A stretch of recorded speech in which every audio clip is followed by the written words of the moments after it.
আসসালামু আলাইকুম। SP global consultancy থেকে আমি ফারজানা। আমাদের অপেক্ষার প্রহর শেষ হয়েছে। 1 সেপ্টেম্বর থেকে শুরু হয়েছে সরকারের ঘোষণা করা সাধারণ ক্ষমার কার্যক্রম।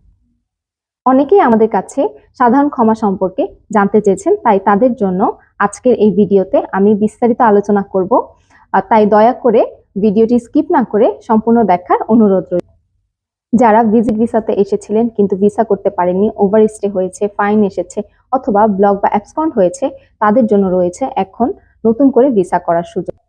এছাড়াও যারা রেসিডেন্স ছিলেন, ভিসা এক্সপায়ার হয়ে গিয়েছে অথবা ভিসা ক্যান্সেল করেছিলেন কিন্তু নতুন করে ভিসা করতে পারেননি, তাদের জন্য রয়েছে নতুন সুযোগ, নতুন করে ভিসা করার সুবিধা। তাছাড়াও অনেকেই আরবাবের পক্ষ থেকে তামিল হয়েছেন, তারা ভিসা করতে পারছিলেন না, তাদের জন্য সরকারের পক্ষ থেকে তামিল মওকুফ করে এখন নতুন করে ভিসা করার সুযোগ করে দেওয়া হয়েছে।